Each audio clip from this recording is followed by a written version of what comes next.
Meus amigos da Cabeça Musical, se você acha que som tem a ver só com aquilo que o público ouve, hoje o nosso papo é sobre o som no backstage, som de palco. Por isso, fica com a gente que o papo vai ser massa!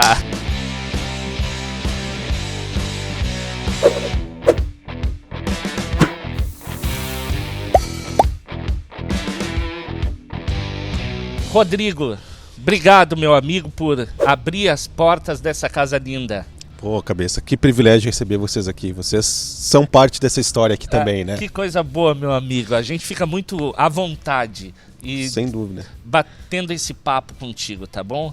Casa é nossa.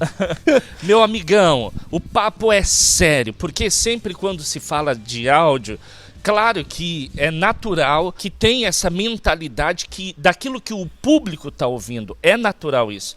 O fato é que o som para trás é importante se preocupar com o som de palco. Fundamental. Se aqui em cima não tiver bom, lá embaixo vai ser um... Não vamos falar uma porcaria porque é uma palavra feia, mas vai ser no mínimo difícil. Por que é tão importante assim? Assim, tudo começa aqui, né, Cabeça?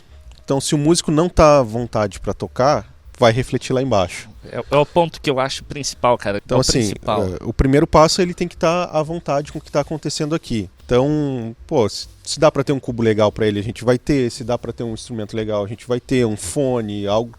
E o que tem aqui em cima, ele tem que estar funcionando. Tu sabe que eu até me lembrei de uma história, porque uma vez... Pô, eu comecei tocando adolescente, muitas igrejas ainda nem estavam tão adaptadas com a bateria, né, cara? Então tu tinha que tocar. E o pastor, nós estávamos tocando e um pastor disse assim, olha, pede pro baterista tocar mais baixo. E eu ouvi assim, olha, pede pro baterista tocar mais alto. Cara, o problema do sistema de monitoramento não funcionar. Cara, eu toquei mais alto, foi horrível, quase fui expulso, cara. Cara, então, é isso. Então, assim, hoje a gente tem o privilégio de ter sistemas de fone acessíveis, dá para você ter N coisas, você tem sistemas com fio, sem fio, enfim, tudo que dá para tentar encaixar no orçamento. Perfeito, meu amigo. Então, assim, é importante porque os músicos precisam se ouvir, é importante porque o palco faz parte do mesmo ambiente. Aqui vocês estão bem protegidos, com cortinas, né? Dá para perceber que o ambiente ele está todo acusticamente, ele está sendo ajustado para que o som fique aqui. Né? Mas a maioria dos casos, o som que está aqui reflete diretamente. O som acústico ele bate as paredes, às vezes reflete, vira uma caixa de som, aparente. Vira uma caixa de som. Assim, a gente teve o privilégio de participar de toda a fase de projeto, não só de som, mas de como seria o palco, como seria o ambiente. Teve coisas que a gente conseguiu, teve coisas que a gente não conseguiu. Com o Dani ali antes no outro vídeo a gente falou da parte de lá e da parte aqui de cima também teve uma preocupação. É isso aí. Quando a gente foi começar a colocar piso, parede, o que dá para colocar, o que não dá para colocar, a gente entende que carpete é difícil porque é um ambiente que vai passar muita gente, manter a asepsia, as alergias e tal. Então aí a gente conseguiu migrar para um vinílico com uma propriedade acústica. Ótimo, maravilha. Que, assim, nos ajuda um pouco na reflexão de palco aqui, nos permite ter caixa de som, nos permite correr, pular em cima sem ter tanto barulho. Então, se o arquiteto chegasse para ti e dissesse assim, Rodrigo, eu achei um material lindo para colocar aqui no teu palco, que é um piso, que é um porcelanato, ele seria um amigo teu ou seria um inimigo, cara? A gente ia ter que tentar convencer ele de que não é a melhor a saída, né? Enfim, ninguém é dono da razão, a gente tem sempre que compensar em outro lado. Se fosse uma preditiva, dizer, tem que ser tal piso, a gente ia ter que compensar em outro lugar. Sim. E aí a gente foi tendo algumas benesses. Quando a gente foi fazer o fechamento das paredes aqui, e seria com gesso, com gesso, sim. Nós conseguimos, junto com o pessoal de fazer com um gesso com uma propriedade um pouquinho melhor, conseguir fazer com chapas duplas, com enchimento, em lã de vidro, se eu não me engano, foi aqui dentro. E conseguimos colocar uma camada de madeira, inclusive, entre elas. Então, assim, a gente conseguiu revestir toda a volta nessa condição, nesse formato. E pós isso, teve uma oportunidade, aí foi de fato uma oportunidade de painéis com lã de rocha e com feltro em cima, que é o que tem aqui na volta. Maravilha. Para revestir. Nossa, olha, se dá para encaixar, se está dentro do orçamento, que se massa, tem, que legal. a gente pode fazer. Ruim não vai ficar, a tendência é melhorar. Então a gente conseguiu colocar nas laterais isso, e ainda depois a gente acabou tendo mais um ganho no pós, porque aqui em cima o teto ia ser direto o telhado com o jateamento em poliuretano, se eu não me engano, é o revestimento. Ele já ajuda a reverberar menos e tal. Mas no frigir, nas coisas iam acontecendo, surgiu a oportunidade de ter também forro aqui em cima, escuro. Massa, cara. E com propriedade também acústica. Então a gente tem uma placa similar a uma placa que se usa em cinemas, que ela tem uma placa mineral embaixo, e em cima ela tem ainda lã de vidro. Então, uau, que legal. Assim, foram coisas que foram todas pensadas. As cabeças pensando, convergindo para o mesmo ponto, se ajustando, perfeito. Foi possível fazer.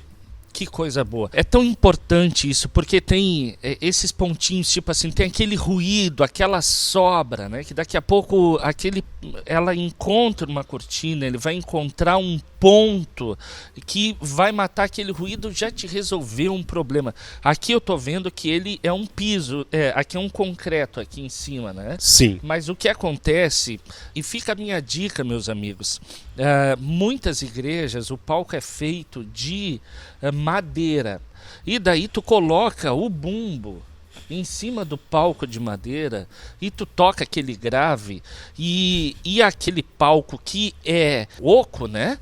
Ele só tá com as estruturas, aquele lugar, aquela caixa acaba se transformando uma caixa de som, que é exatamente esse o efeito da caixa de som quando se relaciona com o alto-falante, né? E a caixa, né? A litragem que vai produzir. Ou seja, está amplificando o som. Vai amplificar o som, né? O bumbo. Então, cuidado, gente. Cuidado, meus amigos. Se o teu palco é de madeira, utiliza algum tipo de material para cortar a frequência do bumbo com o palco, porque senão vai amplificar. O som da batera vai tomar conta. Vai tomar conta. Esse foi uma das coisas que a gente ganhou, porque inicialmente era mais rápido e mais prático se executar em estrutura metálica. Provavelmente ia ter uma placa cimentícia para dar uma ajudada. E aí no meio do caminho os engenheiros da obra sentou com a gente, conversou, a gente explicou a necessidade, e ele, não, se isso de fato é importante para vocês, eu vou tentar equacionar aqui.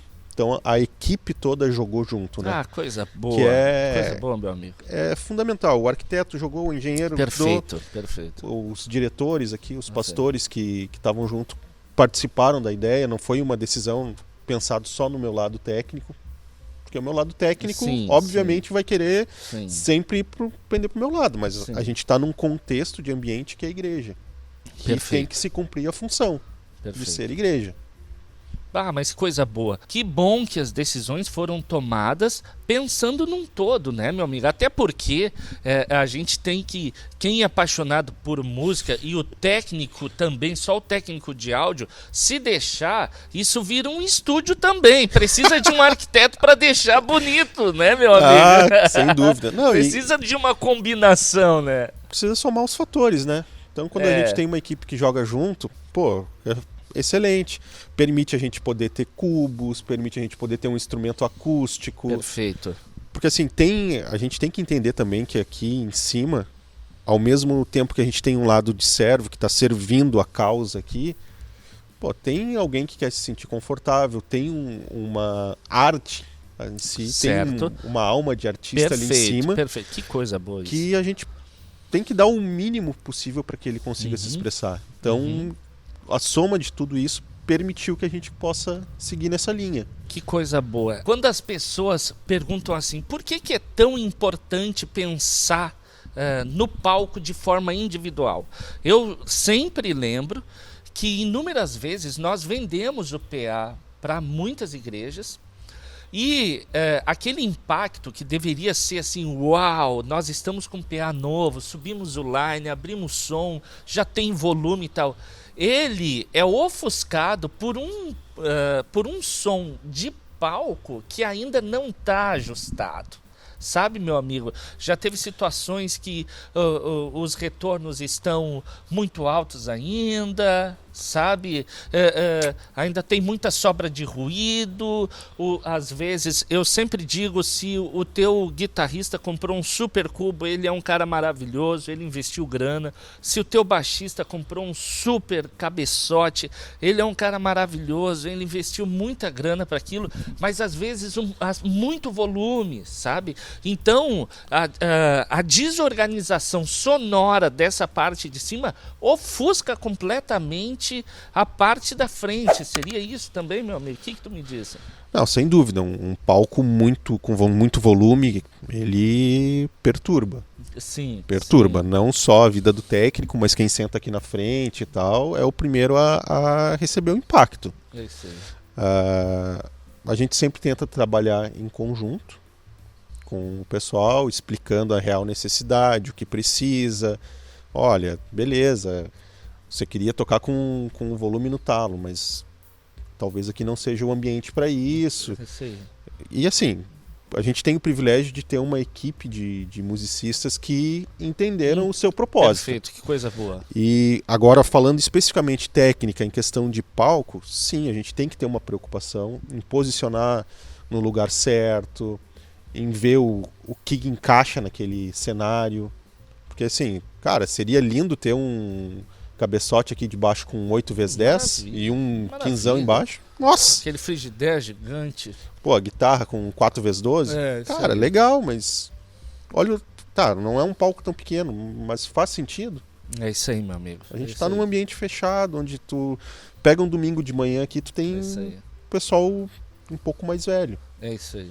Aí é óbvio que tu não vai trabalhar com um nível de pressão muito alto, porque ele é parte dessa comunidade, ele tem que se sentir acolhido. Perfeito. E para quem entende que som é mais estético que biológico, no sentido de que, não, hoje tá bonito, hoje não tá tão bonito, ficou legal aquele cabeçote aqui. Eu particularmente defendo que é biológico. O som bom, ele é bom e o teu corpo tá dizendo isso, sabe, cara? Quando o som não tá legal, tem alguma coisa desconfortável. Inclusive tu diz, meu Deus, mas tá tão bonito, mas o que tá? São sobras, são ruídos que estão gerando certo desconforto. Tem gente, quando o som é bom, o pessoal diz assim, passou 2 horas, cara, mas passou tão rápido, não é? Não é? Sem dúvida, né? E às vezes quando o som tá no talo, tá maçante, passou 15 minutos, é uma eternidade, né, meu amigo? E a maioria das pessoas aí, quando isso acontece, se preocupa com o que tá saindo lá embaixo, com o PA. Dificilmente eles vão se preocupar com o que tá acontecendo aqui em cima. Só que aqui em cima é que nasce a coisa. Se a coisa aqui tá desorganizada, tá desnivelada, pra lá vai soar desnivelado também. Vai ter muito trabalho para tentar corrigir. Perfeito, cara. Essa relação, Rodrigo, então tu precisa de algo clean, tu precisa de uma referência sonora para os músicos conseguir ter a sua interpretação artística. Ao mesmo tempo não pode ter sobra, porque essa sobra começa a entrar nos microfones do vocal, no microfone da batera, por mais que esteja em aquário. Então tu tem que ter essa combinação, né? Além disso, nós estamos falando de instrumentos que estão sendo plugados em linha, tá, meus amigos? Que essa é uma discussão que é uma discussão longa, mas que a gente tem insistido, né? Quando o contexto é comunidade cristã, igreja, onde se pensa no todo, que é exatamente o que tu está falando, a saída tem sido ligar em linha. Tu concorda, meu amigo? Não, sem dúvida. Pensando no conjunto, às vezes no ambiente que tu tá, ela é uma solução muito boa quando tu tem os simuladores e tal. muito confortável. Sim. Mas a gente tem também o músico que não tem, às vezes, um simulador legal. Sim, esse é fato. E a casa, muitas das vezes, não tem. Sim. Ou, às vezes, o músico, cara, é legal, eu tenho, mas eu gosto do som do cubo. É isso aí. Eu preciso ter essa referência. Cara, são os ajustes, né? Então, assim, a gente tem que jogar em parceria. Isso. Eu tenho que ser parceiro do cara, o cara tem que ser meu parceiro. Perfeito, concordo contigo. Então, assim, dentro desse contexto, meu amigo, me resolve isso, cara. Como é que funciona? Assim, cabeça... Primeiro, tem a questão aqui em cima de ter conforto. Então, se eu tenho só uma bateria acústica dando pancada, pro Rodrigo técnico é um negócio que me incomoda. Sim. Então, assim, eu gosto de ter uma pressãozinha do baixo, da guitarra vindo, das vozes, ter alguma coisa aqui até para dar conforto. Daqui a pouco o músico quer tirar um lado do fone, ou quer tirar o fone para escutar a galera, ou para entender a ambiência. Então, assim, a gente tem que somar os fatores. Eu tenho que dar a possibilidade dele se ouvir lá dentro, com um fone ou com o que ele estiver usando. Até porque hoje a maioria das vezes se toca com um clique, com algum VS e tal. Então ele precisa ter essa referência. E isso não pode vazar aqui. Ok, beleza. Tem que ter som, não pode ter vazamento, mas tem que ter um bom sinal para o músico tocar aqui.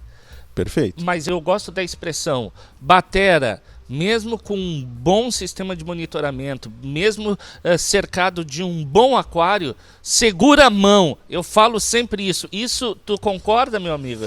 Não, sem dúvida. Ele tem que entender que ele é parte de um conjunto. Então, assim, o que acontece, tá? Não é crítica a ninguém, mas tu vai ver, às vezes, a via de fone do baterista como tá, ele tá com todas as peças baixas e descendo a mão. É isso aí. E aí, encosta lá nele, amigão, vamos subir um pouquinho aqui os teus níveis no fone, porque bicho. tem que tocar pra turma. Tu faz parte de um contexto, tem uma banda tocando. Não é só tua estrela aqui, todo mundo quer se ouvir, tem que aparecer pro pessoal que tá lá embaixo também. Aparecer no sentido de o cara que tá fazendo o acorde no piano tem que aparecer o acorde dele, a nota do baixo tem que aparecer, da guitarra, das vozes, enfim. A gente tem que jogar em equipe. Eu vou te confessar que nós estamos devendo um conteúdo para falar só sobre, meu amigo, tu tem que aprender pedir aquilo que tu precisa ouvir, tá, gente? Tem cantores maravilhosos que estão se perdendo na hora de estar cantando, tem músicos que estão se perdendo, que são músicos profissionais, inclusive. De alta performance, né? De alta performance, só porque o seu monitor tá atraindo esse músico, né? Então, na hora da execução, inclusive agora aqui, como o Rodrigo tá dizendo, o batera tá sentando a lenha porque ele acha que ninguém tá ouvindo ele, mas o fato é que ele não tá ouvindo ele. Ele não pediu, bota um sinalzinho de bumba aqui, abre os over, bota os pratos para se ouvir.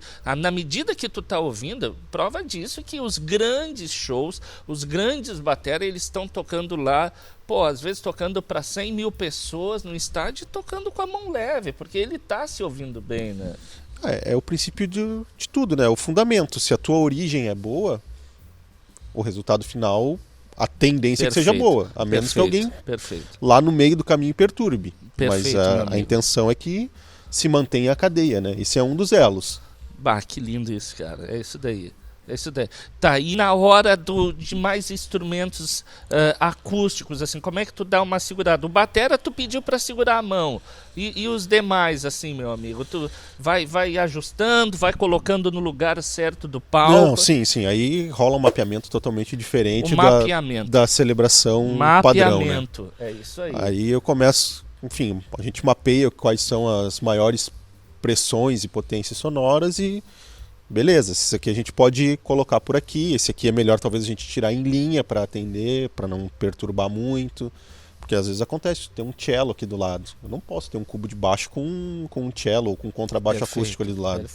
Perfeito. Um dos dois eu vou matar e, o cara ensaiou, né, cabeça? É isso aí, meu amigo. O cara se dedicou, o mínimo que eu tenho que tentar é oferecer que o que ele está fazendo apareça. Sensacional. Meus amigos, a gente sabia que esse assunto ia dar assunto de primeira qualidade, tá, meus amigos? É uma alegria, tá, cara, estar compartilhando essa experiência contigo. É um privilégio, cara. São alguns anos de caminhada junto, né? Alguns anos. Há pouco tempo eu fui fazer uma pergunta para o Rodrigo, comecei a lembrar, agora vendo o Rodrigo dentro desse contexto de equipamento maravilhoso, comecei a lembrar do Rodrigo carregando caixa, cara. Me perdi na pergunta aqui.